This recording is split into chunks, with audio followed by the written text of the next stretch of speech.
بسم اللہ الرحمن الرحیم۔ یہ ریڈیو قطر ہے۔ اب آپ محمود احمد سے خبریں سنیے۔ ابتدا میں پیش خدمت ہیں اہم خبروں کی سرخیاں۔ صاحب اسم امیر نے جمیکا کے گورنر جنرل اور بولیویا کے صدر کو ان کے ممالک کے یوم آزادی کے موقع پر مبارکباد کے برقی پیغامات ارسال کیے ہیں۔ قطر کی شورا کونسل کے الیکشنز کے پہلے مرحلے میں 5 روزہ ووٹرز کی رجسٹریشن کا عمل کل رات اختتام پذیر ہو گیا۔ وزارت صحت نے اعلان کیا ہے کہ ملک کے اندر کرونا وائرس کے مزید 146 مریض صحتیاب ہو گئے ہیں، جس کے بعد اس وبا سے شفا پانے والے افراد کی مجموعی تعداد اب 2,24,421 ہو گئی ہے۔ اور اقوام متحدہ نے افغانستان میں طالبان جنگجوؤں اور سرکاری فورسز کے مابین لڑائی پر تشویش کا اظہار کیا ہے۔ یہ تھی اہم خبروں کی سرخیاں، اور اب سے چند لمحوں بعد تفصیل سے خبریں نشر کی جائیں گی۔ لیجیے اب آپ تفصیل سے خبریں سنیے۔ صاحب اسم امیر شیخ تمیم بن حمد آل ثانی نے جمیکا کے گورنر جنرل پیٹرک لنٹلینن کو ان کے ملک کے یوم آزادی کے موقع پر مبارکباد کا برقی پیغام ارسال کیا ہے۔ جمیکا نے 6 اگست سن 1962 کو برطانیہ سے آزادی حاصل کی تھی۔ صاحب اسم امیر شیخ تمیم بن حمد آل ثانی نے بولیویا کے اس صدر لیو البرٹو ایچے کو بھی ان کے ملک کے یوم آزادی کے موقع پر مبارکباد کا برقی پیغام روانہ کیا ہے۔ بولیویا نے 6 اگست سن 1925 کو اسپین سے آزادی حاصل کی تھی۔ نائب امیر شیخ عبداللہ بن حمد آل ثانی نے بھی جمیکا کے گورنر جنرل اور بولیویا کے صدر کو ان ممالک کے یوم آزادی کی مناسبت سے مبارکباد کے برقی پیغامات ارسال کیے ہیں۔ وزیر تجارت اور صنعت اور قائم مقام وزیر مالیات علی بن احمد الکواری نے ایران کے صدر ابراہیم رئیسی کی ان کے عہدے کا حلف اٹھانے کی تقریب میں شرکت کی ہے۔ اس موقع پر وزیر تجارت اور صنعت اور قائم مقام وزیر مالیات نے ایران کے صدر کو صاحب اسم امیر شیخ تمیم بن حمد آل ثانی کی جانب سے خیر سگالی کا پیغام پہنچایا، جس میں ایران کی ترقی و خوشحالی اور دونوں ملکوں کے تعلقات کو مزید فروغ دیے جانے کی خواہش کا اظہار کیا گیا ہے۔ جواب میں ایران کے صدر نے علی بن احمد الکواری سے کہا کہ وہ وطن واپس لوٹنے پر ان کی جانب سے بھی صاحب اسم امیر کو خیر سگالی کا پیغام پہنچا دے، جس میں قطر اور اس کے عوام کی ترقی و خوشحالی کے لیے نیک تمناؤں کا اظہار کیا گیا ہے۔ قطر کی شورا کونسل کے الیکشنز کے پہلے مرحلے میں 5 روزہ ووٹرز کی رجسٹریشن کا عمل کل رات اختتام پذیر ہو گیا۔ واضح رہے کہ شورا کونسل کے انتخابی سسٹم کے قانون کے تحت رائے دہندگان کے ناموں کی فہرست میں نام درج ہونا چاہیے۔ اس کے بغیر نہ تو کوئی امیدوار بن سکتا ہے اور نہ ہی اسے ووٹ ڈالنے کا حق حاصل ہو سکتا ہے۔ شورا کونسل کے الیکشنز کا یہ نیا تجربہ قطر کے نیشنل ویژن کے ساتھ مطابقت رکھتا ہے، یعنی فیصلہ سازی میں حقیقی شمولیت کو یقینی بنانے کے لیے شورا کونسل کے الیکشنز میں عوام کی شرکت ضروری ہے۔ ووٹروں کی ابتدائی فہرستوں کا اعلان اگست کی 8 تاریخ کو کیا جائے گا، جبکہ فائنل لسٹ یعنی حتمی فہرست 22 اگست کو جاری کی جائے گی۔ قطری شہری شورا کونسل کے 30 ممبران کا انتخاب کریں گے، جبکہ صاحب اسم امیر شیخ تمیم بن حمد آل ثانی شورا کونسل کے 15 ممبران اپوائنٹ کریں گے۔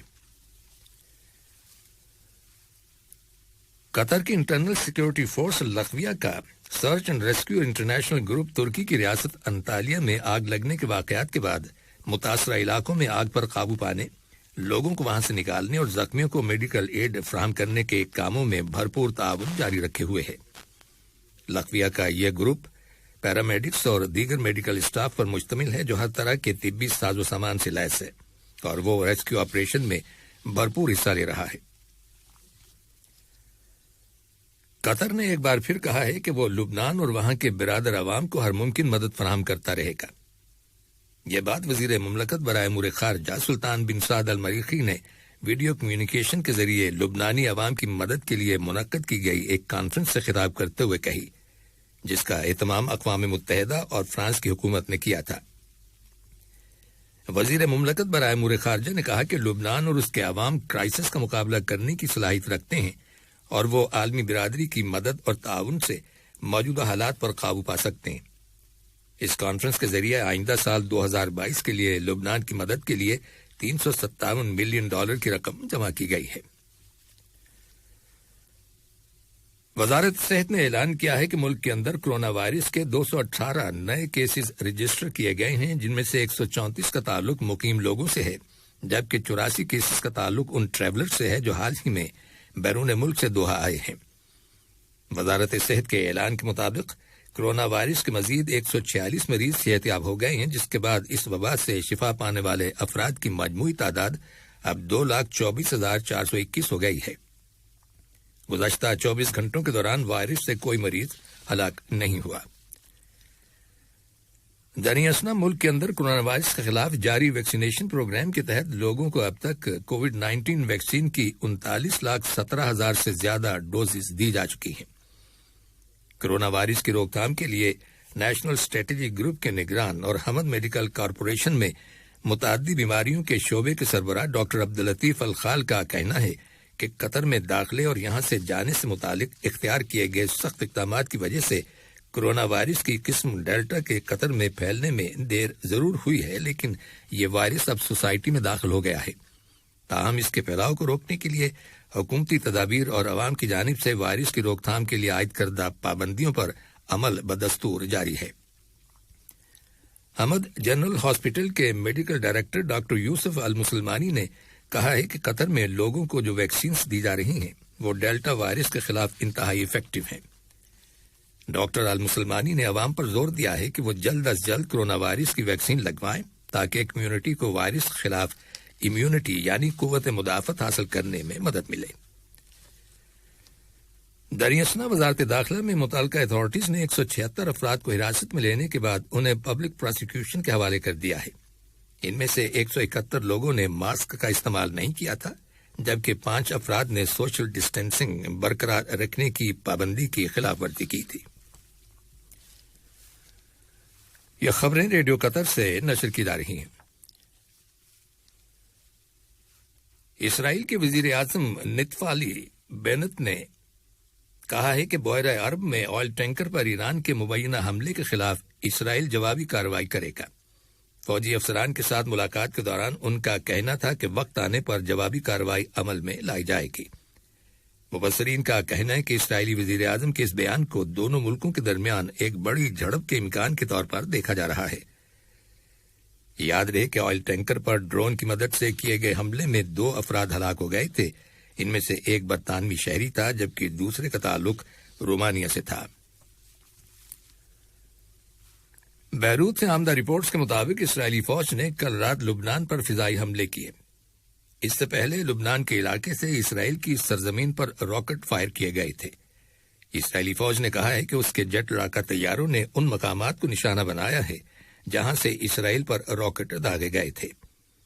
یہ حملہ ایک ایسے وقت میں ہوا ہے جب لبنان متعدد کرائسس کا شکار ہے، جن میں اقتصادی بدحالی، مالی بحران اور سیاسی تعطل شامل ہے۔ افغانستان کے ایران کے ساتھ سرحد پر واقع شہر ہرات جنوب میں صوبہ ہلمند کے دارالحکومت لشکرگاہ، جبکہ ملک کے دوسرے بڑے شہر قندھار کے گرد و نواح کے علاقے میں سرکاری فورسز اور طالبان جنگجوؤں کے درمیان شدید جھڑپیں ہونے کی اطلاعات موصول ہوئی ہیں۔ حکومت نے لشکرگاہ میں طالبان پر بمباری کرنے کا منصوبہ تیار کیا ہے، چنانچہ وہاں کے رہائشیوں کو طالبان کے زیر کنٹرول علاقوں سے جلد از جلد نکالنے کا انتظام کیا گیا ہے۔ رپورٹس کے مطابق لڑائی کی وجہ سے ہزاروں کی تعداد میں لوگ نقل مکانی پر مجبور ہو گئے ہیں۔ اقوام متحدہ نے بھی اس صورتحال پر تشویش کا اظہار کرتے ہوئے کہا ہے کہ افغان فورسز اور طالبان جنگجوؤں کے مابین لڑائی سے ہزاروں شہری متاثر ہو سکتے ہیں۔ اقوام متحدہ کی رپورٹ کے مطابق رواں سال 2021 کے آغاز سے اب تک افغانستان کی کشیدہ صورتحال کے نتیجے میں 3,60,000 افراد اپنے گھر بار چھوڑ کر جا چکے ہیں۔ تازہ ترین رپورٹس کے مطابق طالبان نے پاکستان سے ملنے والی چمن شہر کی اہم سرحدی گزرگاہ اسپین بولدک کو آج بند کر دیا ہے، جس کے نتیجے میں اس گزرگاہ کے ذریعے 2 طرفہ تجارتی سرگرمیاں معطل ہو گئی ہیں۔ طالبان کا کہنا ہے کہ مہاجر کارڈز رکھنے والے افغان شہریوں کو پاکستان میں داخلے سے روکنے کے لیے پاکستانی حکومت کے اقدام کے جواب میں یہ سرحدی گزرگاہ بند کی گئی ہے۔ طالبان کے اس یک طرفہ فیصلے پر اسلام آباد حکومت کی جانب سے ابھی تک کوئی رد عمل سامنے نہیں آیا۔ آخر میں اہم خبروں کی سرخیاں ایک بار پھر سن لیجیے۔ حبیس معاویر نے جمیکا کے گورنر جنرل اور بولیویا کے صدر کو ان کے ممالک کے یوم آزادی کے موقع پر مبارکباد کے برقی پیغامات ارسال کیے ہیں۔ قطر کی شورا کونسل کے الیکشنز کے پہلے مرحلے میں 5 روزہ ووٹرز کی رجسٹریشن کا عمل کل رات اختتام پذیر ہو گیا۔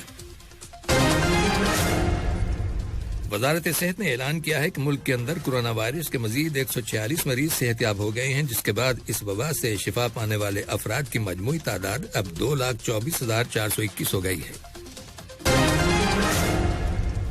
اور اقوام متحدہ نے افغانستان میں طالبان جنگجوؤں اور سرکاری فورسز کے مابین لڑائی پر تشویش کا اظہار کیا ہے۔ ریڈیو قطر سے خبروں کا آج کا دوسرا بلیٹن ختم ہوا۔ السلام علیکم دوستو، میں ہوں شیخ نور۔ آپ دیکھ رہے تھے قطر نیوز ٹوڈے۔ مجھے امید ہے کہ یہ ویڈیو آپ کو انفارمیٹک لگی ہوگی۔ اسی طرح کے ویڈیو پاتے رہنے کے لیے نور ٹائم 24/7 یوٹیوب چینل کو سبسکرائب کیجیے اور اس ویڈیو کو لائک، کمنٹ اور شیئر ضرور کیجیے۔